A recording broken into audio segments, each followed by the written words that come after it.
Coucou mes head lovers, bienvenue sur ma chaîne Investir pour ta santé. J'espère que vous vous portez bien et que la semaine se passe très bien chez vous comme chez moi. Aujourd'hui, je vais parler avec vous d'un thème très important. Il s'agit des palpitations. Il y a plusieurs personnes qui souffrent de palpitations et se disent toujours ce n'est rien de grave. Je n'ai pas besoin d'aller à l'hôpital pour les palpitations. Certainement, c'est parce que je me suis vraiment énervée et vraiment, je vais me coucher, ça va aller, je vais me calmer. Plusieurs personnes ignorent pourtant que les palpitations peuvent être le signe d'une maladie grave au niveau du cœur. Et cette maladie peut vous exposer à développer des AVC, accidents vasculaires cérébraux. Je m'explique. Les palpitations, ça peut être le signe de ce qu'on appelle fibrillation atriale. Notre cœur est un moteur, comme je le dis toujours, et chaque moteur, plusieurs moteurs, disons comme ça, ont une fonction mécanique et une fonction électrique comme le cœur. Le cœur a pour rôle de pomper le sang qui va aller dans d'autres organes pour leur apporter de l'oxygène et des nutriments. Et pour que cette action de pompe ait la fonction mécanique du cœur. Maintenant, pour que cette fonction mécanique puisse être effectuée, le cœur a besoin de l'électricité. Donc, au niveau du cœur, il existe un circuit électrique qui va stimuler les cellules du cœur à une fréquence bien précise afin que le cœur puisse pomper. On va dire que le cœur bat. Généralement, lorsque vous essayez de vous renseigner sur combien de fois le cœur doit battre par minute, on vous dit en moyenne 60 à 70 fois par minute. Ça, c'est la moyenne. Il faut aussi dire que, par exemple, les enfants vont avoir une fréquence cardiaque plus élevée par rapport aux personnes plus âgées. Ça, c'est un autre thème.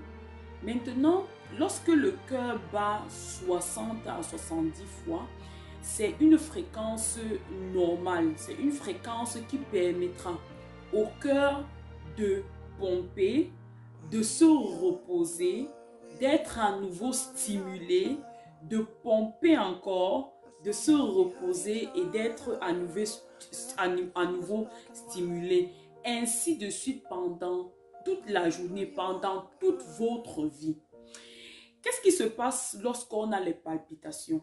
Lorsqu'on a les palpitations, la plupart du temps, cela peut être le signe que au niveau du circuit électrique du cœur, quelque chose ne va pas.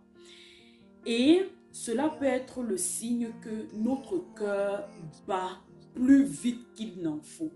Lorsqu'une personne part, par exemple, courir, la fréquence cardiaque va augmenter. Ça, c'est normal.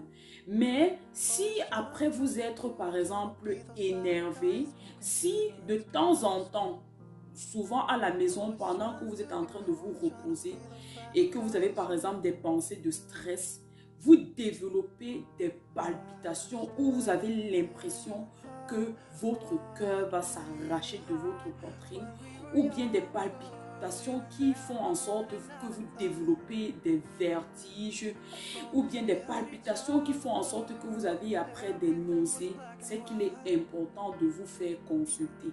Parce que cela peut être le signe que le circuit électrique de votre cœur ne fonctionne plus vraiment bien. Lorsque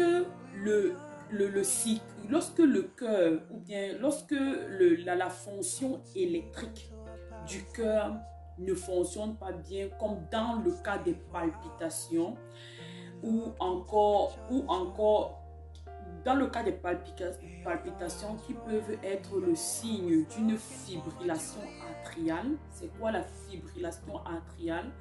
La fibrillation atriale qui a la plupart du temps pour symptômes les palpitations. C'est une maladie pendant laquelle le cœur ne va plus être stimulé de manière constante comme il le faut. Le cœur va être stimulé plus rapidement. Je vous ai dit par exemple que lorsque vous fouillez bien, le cœur bat 60 à 70 fois. Lorsqu'une personne développe des fibrillations atriales, nous aurons une fréquence cardiaque souvent de plus de 150 à 160 fois par minute. Et généralement, ces stimulations-là ne sont pas assez effectives pour permettre que le cœur puisse pomper. Ça veut dire que au niveau du circuit électrique, on aura des fréquences de stimulation plus rapides, bien plus rapides, mais des stimulations qui ne sont pas assez effectives pour que le cœur puisse remplir sa fonction mécanique de pompe. Qu'est-ce que cela a pour conséquence? Cela a pour conséquence que, premièrement, le sang qui va venir, qui sera à l'intérieur du cœur, puisque le cœur ne peut plus pomper, ne pourra plus être évacué, ne pourra plus circuler normalement. Et puisque le sang ne peut plus circuler normalement et que ce sang-là va stagner à l'intérieur des ventricules du cœur, nous aurons plus de chances que les personnes atteintes de fibrillation atriale vont développer comme des caillots à l'intérieur de leur cœur. Et à force de développer des caillots à l'intérieur de leur cœur, finalement, puisque pendant la fibrillation atriale, toutes les stimulations ne sont pas ineffectives, il y a effectivement des stimulations qui permettent à ce que le cœur se pompe. Lorsque le cœur va se pomper, lorsque le cœur va encore avoir une stimulation effective qui va permettre que le cœur se pompe, ces caillots de sang qui se sont formés à l'intérieur des ventricules vont être pompés vers les artères du cerveau, et ces caillots-là vont maintenant partir boucher les vaisseaux sanguins, boucher les artères du cerveau et causer des accidents vasculo-cérébraux.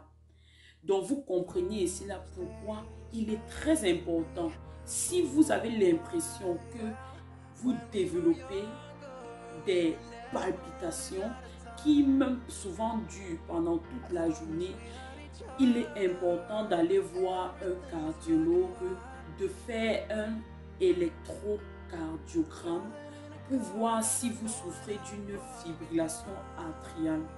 Dans le cas où vous souffrez d'une fibrillation atriale, il y a des médicaments bien précis qu'on devrait vous donner, non seulement pour ralentir la fréquence cardiaque avec lequel le cœur fonctionne, mais aussi pour vous empêcher de faire des accidents cérébrovasculaires. Une autre chose que j'ai oublié de dire, une autre conséquence du fait que le cœur soit trop rapidement stimulé, que j'ai oublié de dire, c'est que lorsque le cœur est stimulé aussi rapidement, imaginez-vous par exemple une personne qui pendant toute la journée ou bien pendant imaginez-vous par exemple une personne qui pendant des heures a une fréquence cardiaque de près de 160 par minute, pendant que vous par exemple vous avez une fréquence cardiaque de 60 minutes, c'est-à-dire que cette personne a le cœur de cette personne bat doublement plus vite souvent même 3 fois plus vite que la normale, vous allez donc comprendre que cette personne va rapidement développer une insuffisance cardiaque. C'est-à-dire que puisque le cœur ne pourra plus bien pomper, le sang va stagner dans les extrémités, le sang va stagner au niveau des poumons et cette personne va être de moins en moins, par exemple dans la journée, il sera plus fatigué. Dans la journée, il y aura des choses qu'il ne pourra plus faire. Il y aura des activités corporelles qu'il ne pourra plus, des activités physiques qu'il ne pourra plus vraiment effectuer. Donc, une autre conséquence des palpitations qui peuvent être le symptôme d'une défibrillation atriale, d'une fibrillation atriale, c'est le développement d'une insuffisance cardiaque. Donc, il est important d'aller voir un cardiologue si on développe des palpitations. Parce qu'à la longue, cela peut avoir des conséquences sur l'effectivité, sur le travail du cœur. Et cela peut aussi nous exposer à développer des accidents vasculaires cérébraux. Merci encore de m'avoir suivi jusqu'à la fin et j'espère que cette vidéo vous a plu. J'espère que maintenant, si vous êtes une personne qui souffrait de palpitations, vous n'allez plus prendre ce symptôme à la légère et que vous allez vous présenter, vous allez vous tourner vers un cardiologue pour que ce dernier puisse vous consulter. Il est vraiment très important de prendre ces précautions. Merci encore de m'avoir suivi jusqu'à la fin. Si vous n'êtes pas encore abonné à ma chaîne, c'est l'occasion de le faire maintenant. Abonnez-vous, activez la cloche de notification pour ne rater aucune de mes vidéos et surtout partagez, invitez vos amis et toutes vos connaissances à s'abonner à la chaîne et likez. Alors, bonne semaine à vous. Au revoir.